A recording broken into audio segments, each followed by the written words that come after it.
Celebrating God's love, right? Great theme. And I have been putting taglines underneath of it. And one of the taglines that I like is creating caring communities. That's everything we do in the life of the church. Whether it's a breakfast program, whether it's worship, whether we go to Mexico, it's about creating caring community. I've learned that there's more to the message of the church than community. And it's the dark side of community, which is isolation. And in American society today, there's so many people who are lonely. And there are so many people who in their heart feel isolated from other people. They feel that they're different from other people. They feel that they don't belong anymore. And so, for us, when we go to Mexico, we see people who've been isolated from us by a wall, and they've been economically isolated from the kinds of things that they need. And so when we go down there, we see the effects of isolation. And so it's very important for us to reach out to everyone here in this community, as well as throughout the world, who feel isolated, and to create caring community. So this is our group here, and in a little bit you'll get to hear each one of our folks who went on the trip talk about their experience, and we each have a little placekeeper like that. And I've been asked to talk to you about the fabric of the Esperanza network. And when we had our call to welcome, that was the mission statement of Esperanza, actually, that was in the service. And since 2010, Trinity has been partnering with the College of Worcester to go to Tijuana, Mexico, and build homes for families. Many people from our congregation have been to Mexico. Could I have a raise of hands, or if any of you want to demonstrate that you have been to Mexico? We have a lot of our members who at one time or another have gone to Mexico. One of my personal goals is to have as many people as I possibly can go down there with us and see for yourself. A couple weeks ago, remember we said, see for yourself what happens. We are transformed in worship. Yeah, that happens. But real transformation takes place when we put our faith to work in life. And when those of you who work in the breakfast program, or those of you who work in the many agencies in town, when you actually are face-to-face with a person in need, you are transformed. And you're changed by the service that you perform for other people. So Sunday morning, we transform people, but also this is a great transformational event. And I honestly don't know anyone who has gone to Mexico with us who hasn't been transformed by that experience. Because we have a perspective not only on Mexico, we have a perspective on ourselves. And the emphasis and the values that we find in Mexico on family, on cooperating with one another and working together for a good cause, transcends. And we try to bring that back here. Those of us who've been changed by the culture and by the people of Mexico, we try to bring it back and kind of show you that. So keep that in mind as the folks who are here talk. We always go to a town called La Gloria, where there is a posada, which is a place where we stay. It's kind of a bunkhouse, but it's very nice, and if you don't step on lizards while you're going to the shower, it's a good week. And if you know how to properly handle good water and bad water, okay, those are some of the important things that happen there. But from that center, we go out in probably at least a 50-mile radius to different neighborhoods. And neighborhoods in Mexico are called colonias. And so this year was very unusual in that we were on the same site the whole time. We were in a colonia which is very close to the ocean. Baja California is a beautiful place too. As you can maybe see by Eduardo, behind Eduardo, you kind of see some of the flowers. And you have to take allergy medicine when you get down there because you're going to be in contact with a lot of flowers that you aren't normally in contact with. But the colonias each have their own organization within Esperanza. And they're largely run by the women of the communities. And I don't think I've ever sine colonia that had someone at the head was a man. And all these families who get together, they decide how resources are distributed. They decide who is the next person to get a house.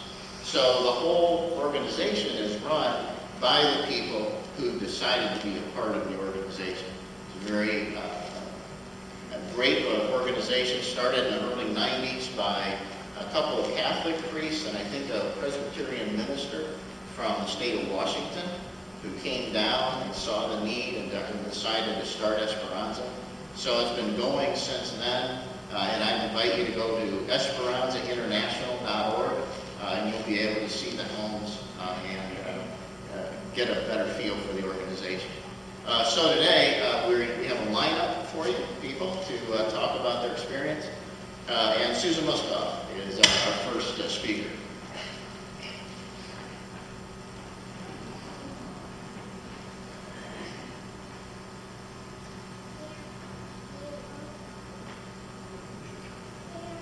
Hello? Yes, it's working. All righty. That's me up there. And Phil thought it'd be a good idea for me to talk about families in Esperanza. I have dozens of memories to share, but Phil told me to keep it shortish because there are 7 others who have to share today also. This is my family that they shared the Esperanza mission experience this year with. My husband John, on the left there, has been to Tijuana maybe 20 times. Our son Andrew is a librarian from Greenville, South Carolina, and this was his first trip. Our son David there is on his 8th trip, and myself, I was on my 13th trip. Our daughter Laura was able to go in 2010. So 5 of the 6 Muskoff family members have shared the Esperanza experience. I have counted correctly, 9 families from Trinity have made Esperanza experience a family affair also. Steve and Joyce Schreier, former members here at Trinity, really made it a family affair. Their son Ryan was a long-term Esperanza volunteer, and he met his future wife Raquel while he was there. We've got to know Raquel's brother Celso and his family quite well. Celso named his youngest son Esteban, which means Steve. Their daughter Rosalinda had a baby girl named Mia while we were there this year, and we got to see that beautiful child before we left. We try to visit them every time we go and take them to Sunday morning breakfast when we can. We go to eat birria, which is a beef stew that can also be served as a taco once the greasy broth is drained off. But working with the families on the houses is not the only family experience we have. For the first time this year, we visited Father Jamie, who left the United States years ago to do mission work in Tijuana. He has established 2 complexes to help local families. The first one, he has a clinic to help physically handicapped children. The equipment there is donated or made by Father Jamie himself from scrap materials that he can buy inexpensively. Family members stay in apartments on site with their children. There is no cost for treatment or lodging. At the second complex, Father Jamie has a daycare that is especially for those young children with disabilities. The government or schools in Mexico and Tijuana do not provide services for such children, so Father Jamie helps these families. My husband John had gone on 2 of these mission trips, and each time he came home saying, "You gotta go. Those people are so humble and loving and grateful for what little they have." So in 2002, our son David and I joined him to work on a home where a young boy named Christian lived. He shared his dream of a higher education with Didi Carlotta, who was on that trip also. We became part of his family, and over the years, we watched him achieve his dream. Each year, we try to visit those families whose homes we recently worked on. We like to see how the house was finished and catch up on any news. I visited homes of Israel and Christian, Grandma, Bonito, Juan, Hilda, Geraldo, Olivia, Teresa, and Roberta. I've seen the fruits of our labor in the colorfully painted walls, second-story additions, lovely kitchens and roomy bedrooms, bountiful gardens, and chicken coops. They always say, mi casa es su casa.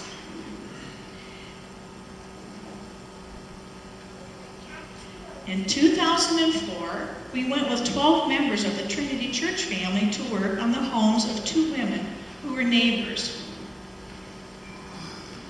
Teresa here with a harmonica. Billy, another member of our group from another church, taught her to play the harmonica while we were there. And Roberta, there, helped us move that white car uphill every day so we could get to work on her home. That car did not run, but it was used as a gate to protect the building materials that we had to use to build the homes. So every morning we moved the car uphill. Where's Mark Wiest? He helped push that car up the hill. And at night we would move it back down in front of the building materials so they didn't get legs and walk off somehow during the middle of the night. Now these were challenging work sites. One was reached by walking a board plank, that's this one here, across from the street to the walls of the new house. And you can see Claude Grindstaff and, is that Ron there in the corner working maybe? And Dean Burkhart working on this site. This is the site that Mark Wiest worked on most of the week, and I think Jim Ditzler maybe worked on this site during the week. We had to build the walls up on, I think this was Teresa's house. The other work site was, the second site was right below it, which we had to get to by walking down a very steep steps made of discarded car tires. They make lots of things out of car tires in Mexico.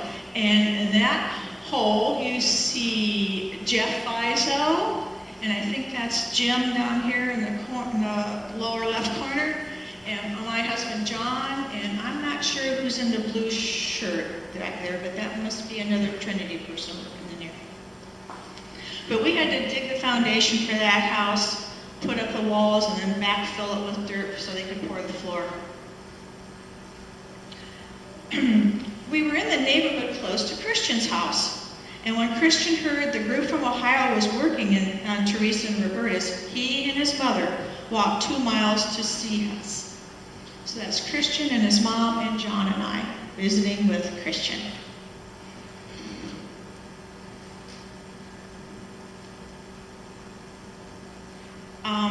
We formed a special bond with Teresa and her daughter Sharon and the 2 granddaughters, Wendy and Maya.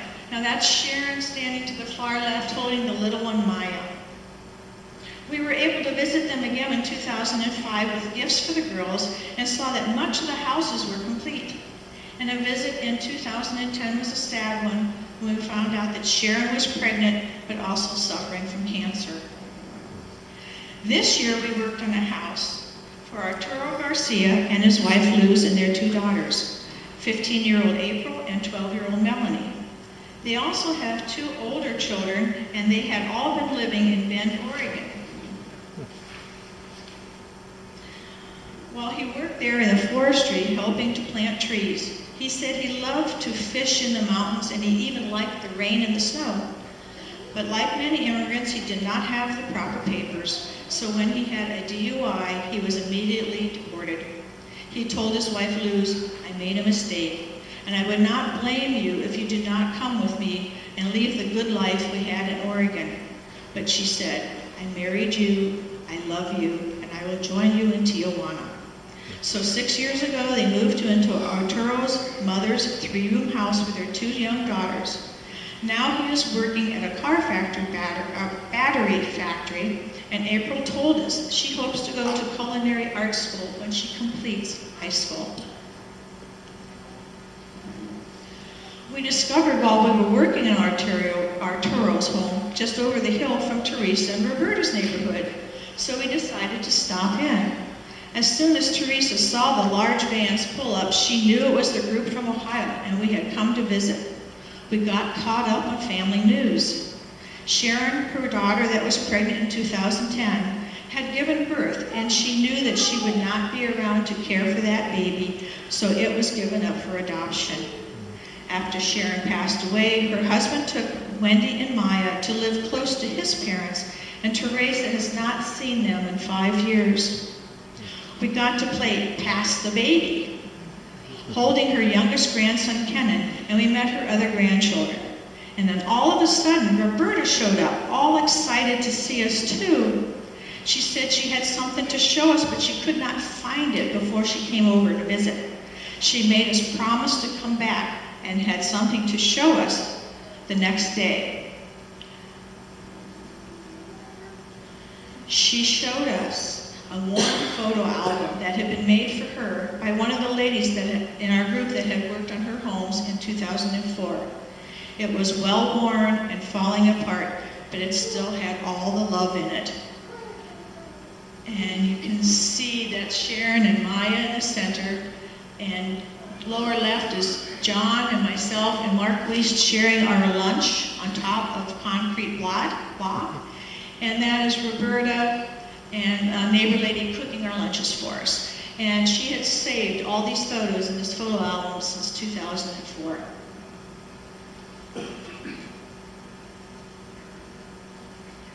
Now, over the years, like I said, we've taken our son, David, and Laura, and now Andrew. And Andy couldn't make it from South Carolina for this service, but he did send his reflections of the trip. Now, this is our family when Laura was able to go, and we completed that second story of the home behind us and put the roof on it that year.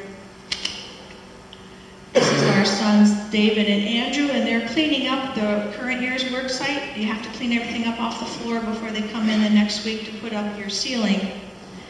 And this is what Andy had to say. I felt like I belonged with Esperanza immediately because of my family and my friends from Trinity. It didn't matter that it was my first time there. I enjoyed eating breakfast with Rosalinda's family. I'd never had tacos and radishes for breakfast before. Little Esteban reminded me a lot of my own little boy. And soon little Mia will be wearing onesies a friend of ours gave me to take to Mexico. I was very happy to be able to give Father Jamie Spanish language children's books donated by a fellow librarian. Literacy is extremely important no matter where you come from. Meeting Teresa and her grandkids were a special moment. I hadn't held a baby for years and I didn't realize how much I missed it. I gave her some of my kids' clothing and the next day they were wearing an outfit my boy Elijah had worn when he was smaller. It felt like I made an immediate impact on Teresa's family. I have been in contact with Arturo Garcia through Facebook. I love seeing the progress on the home we started building. I expect to continue this relationship even if I never make it back to Tijuana. I wish I'd gone years ago. I will treasure these memories forever. So that is the group that followed us the week after us, and they are assembling the roof on Arturo's home. And that's a view down the side of the wall where you can see the roof extended on the top.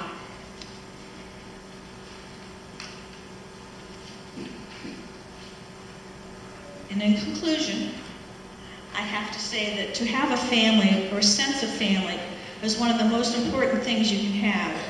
You do not need to be genetically related to a person to call them family. The life experiences you share make you family. When you mix cement and share meals in the hot sun, it feels right. When you laugh together and sing and dance in the bucket line, it's good. And as the walls go up for the home, you see the hopes and dreams of these people cemented by love. You are family.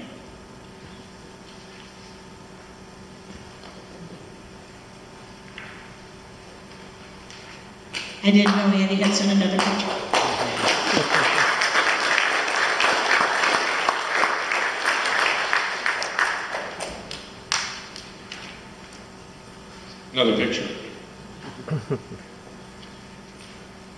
Kind of surprised Vicki didn't put a different picture of me up there.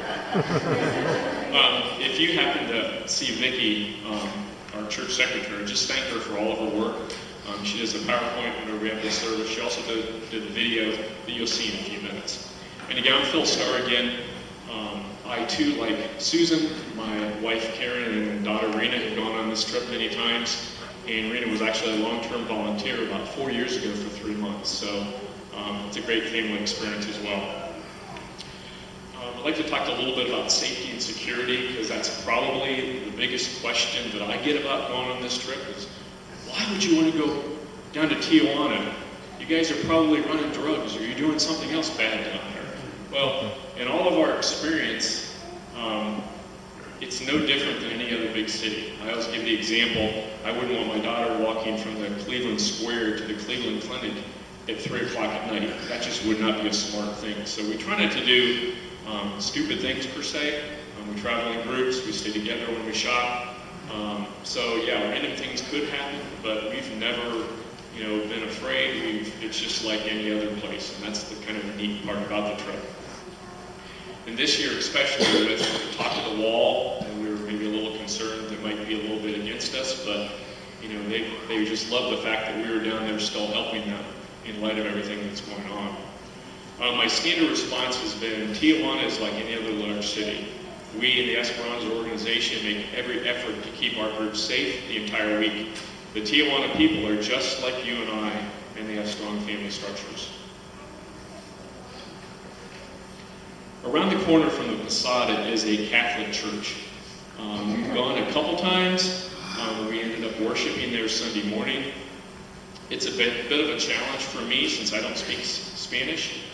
But even with the language struggle, I was able to center myself and find calmness in their worship. And for Doug Anderson, Doug Patton, Linda Marno, Nicole and Suzanne, they too have a group. They didn't call it the Dougs, but they had a group of musicians, keyboardists, a couple pianos, people singing throughout the course of the service. So I thought that was kind of neat to make sure we brought back to you guys. And Susan mentioned Joyce and Steve Schreier. For those of you who have been here since the 80s, Joyce had Melissa's job as CE director. Then she received the famous call to seminary, and they had gone many times. Here they are dancing at lunch in downtown Tijuana. For me, this is one of my favorite weeks of the year. I'm going on this, and this is just something that we do as a family. Thank you.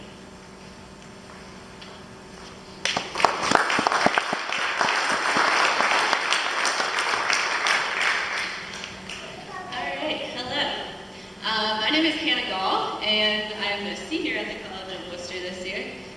You found that out through Melissa's introduction of me. But yeah, so this time was my 4th year on the trip, and I'm graduating in May. I think I like the number 4 because I'm going to be the 4th person from the Trinity group to be a long-term volunteer in Mexico.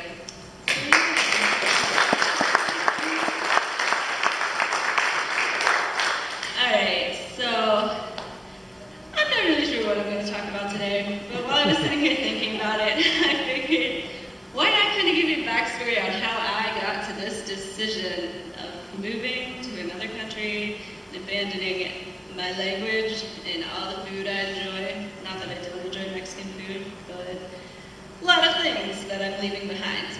So, I think in 2008, I went on my first mission trip with my church back home.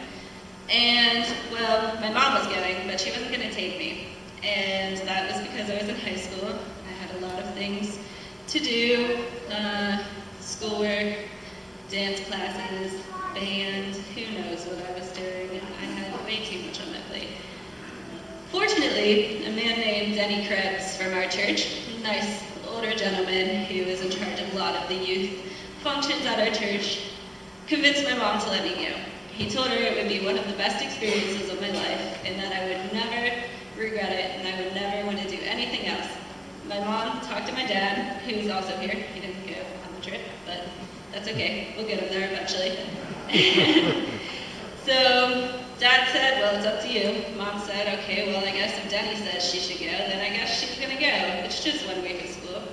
So here I am, 9 years later, and Denny got me to go on the trip, and thankfully, Denny probably also convinced me to keep going on these trips for the last 9 years of my life, and now I'm here, and I'm moving somewhere else to keep doing what Denny thankfully got me to do in the first place. So, yeah, it's a strange experience, but as everybody else who has talked today has said, Tijuana is pretty much home to all of us, a second home. One thing that happens when you get to the Posada, you come into La Gloria, you drive through a gate, this crazy man comes out. The first time I went on this trip, this crazy man, who you saw previously, his name was Eduardo, he gave you a nice little welcoming message. His hair was about down to the lower of his back, very curly, very luscious. I was very jealous, but it's okay. So this crazy man comes. I had no idea who I was on this trip with. Luckily, Phil and Kevin were there, but they were still pretty crazy too, because I had just met them, I knew no one else. You go through the gates, and here comes this man who's shorter than me, but he has longer hair than me, running up, saying, "Welcome home, gringos, welcome home." I'm like, who is this man? He's hugging everybody. He knows none of us except Phil and Kevin, which is fine, but it was terrifying. So I was like, talking to my friend Sarah, saying, how can this man tell us, welcome home? I was like, we've never even been here before. Well, by the end of that week, I definitely saw how that had become my home. And ever since then, I have just been wanting to go back and stay there for a while.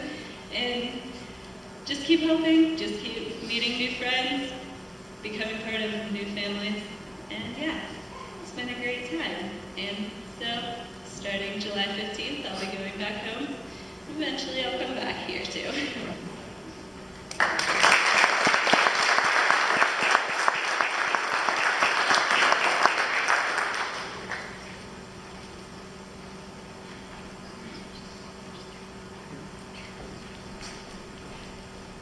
Hello again. My name is Emily Velichka. I'm a junior student at the College of Worcester. This is my second time with Esperanza. A little bit of a backstory to the minion cake on the screen. Every year we have a fiesta with the family the last day that we're there. And when we ordered the cake this year, we said, just put whatever on it. It's fine, whatever you choose. So when we went to pick it up, it was a minion. So all the kids really enjoyed it. So it was a good choice on the baker's part. But I'm going to talk a little bit about something that made our experience a little unique this year. As was previously mentioned, we stayed in the same area the whole week and worked on the same home. So we had the opportunity to see that our neighbors across the street were actually a Haitian refugee center. There's about 64 of them that were there. And when we asked the family if they had interacted with them at all, if they had approached them at all, they said that they believed that the Haitians were lazy and not making an active effort to engage with their community. So when we heard that, it kind of sounded vaguely familiar to us, and so we kind of took that in stride and just went to work for the rest of the day. The next day, we decided to make an effort to try and go down and talk to them to see what their experience was coming to Mexico. I took 4 years of French, so I was like, finally I can put this to some good use. So I went down with some other people from our group and tried to talk to them.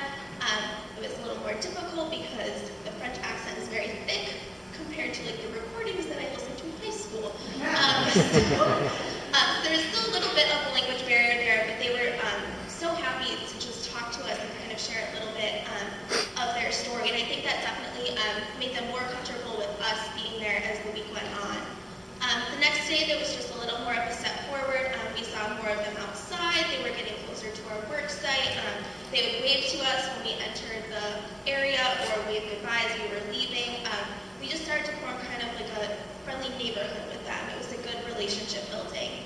But I would say that the pinnacle, I guess, of the week for us was actually one of the refugees came over on Friday and offered to help us out. So his name was Francis, and I got to sit and talk with him as we shared lunch together about his experience moving from Haiti to Tijuana. So he told me that in Haiti he lived with his wife and children. He worked as a taxi cab driver, small like cafe on the side for breakfast and lunch. When the Olympics came around, they actually moved to Brazil to help out and work with constructing everything for the Olympics. And then from there, they moved up through 12 different countries to reach Mexico. They were hoping to cross the border, but unfortunately the border was closed to them. At that time, he got a little emotional. His kids are in the United States right now. He said that our president is not normal and will not let them cross. And so he said that he kind of feels that he's at a standstill at this point in time because he doesn't know the Spanish language, and so it's very hard for them to establish a steady career or just kind of get out into the city and see all that it has to offer. So I've been keeping them in my prayers as well, and I would ask you to do the same. They're a very special group of people that I've held close to my heart ever since I got home, and I continue to wish the best for them. Thank you.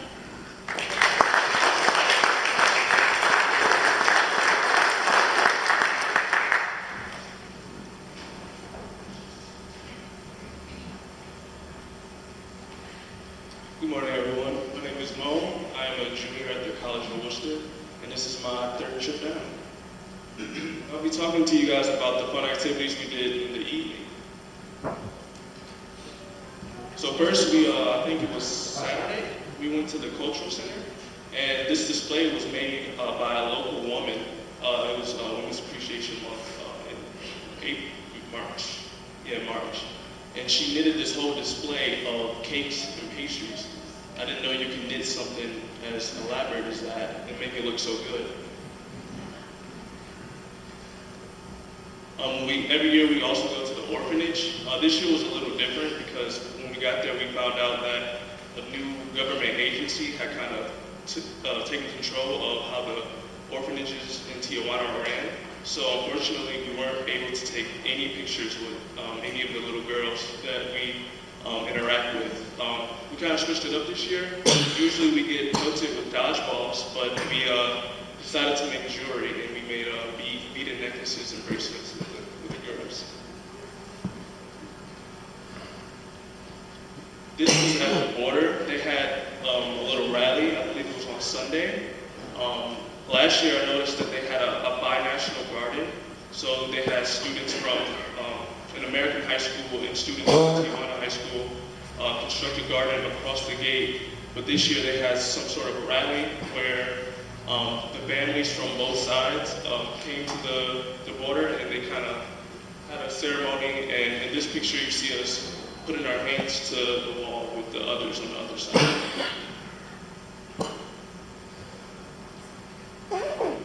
This is at the rooftop restaurant that we go to every year.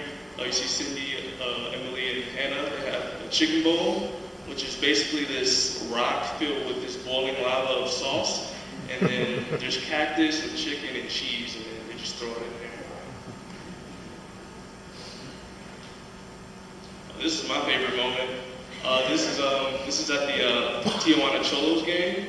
In this picture, you see police along the stairs. That's where the rival team was sitting.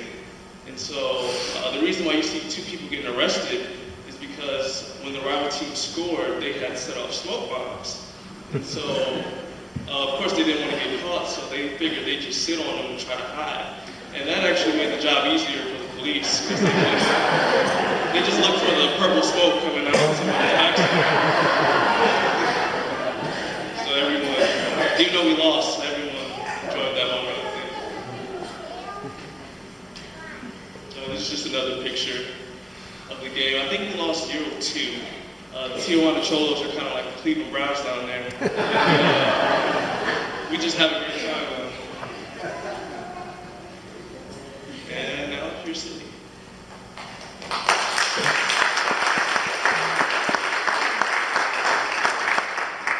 Hi, I'm Cindy Gollop. I'm Hannah's mom, and her dad is also here. This is not my first mission trip, but it was my first mission trip to Tijuana. Hannah and I have traveled probably on maybe 6 or 7 trips within the United States, so this was very different for me. I grew up in the San Diego area, so we did spend a lot of time in Tijuana when I was younger. We would take day trips, or sometimes we would go camping in San Felipe. But this was a whole different Mexico that I saw. I really enjoyed being on the same site for the entire week and really getting to know the family and seeing how the community and extended family work together. I mean, I don't know that that happens here a lot. And the Mexican people, that their families are so important to them. Education, their church. It was just a wonderful thing to see. And I guess, as Mo said, we've been so many different places, which usually on a trip I've been on, we don't do things like that. But going to the migrant home was where the men that have been deported live, and talking to them, and just the one man had lived in California for 28 years and was, for some reason, deported. He didn't have his papers, and his family is still in the United States, and he doesn't know if he'll ever see his kids again. And then another man left his wife and 4-year-old son in Arizona. And it's just heartbreaking to hear these stories. For me, with my family, I don't know that what I would do if they sent me to another country and told me I couldn't come back.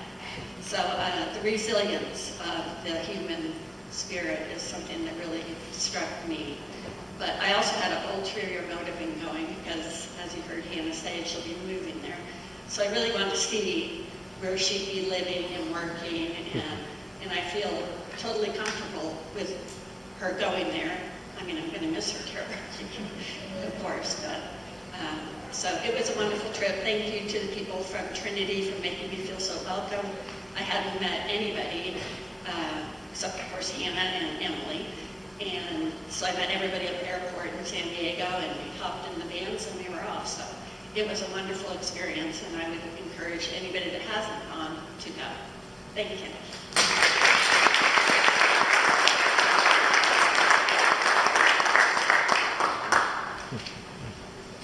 Hello, my name's Nate Eddington. This is my son Athen, who didn't go on the trip but wants to say something. Hola, amigo.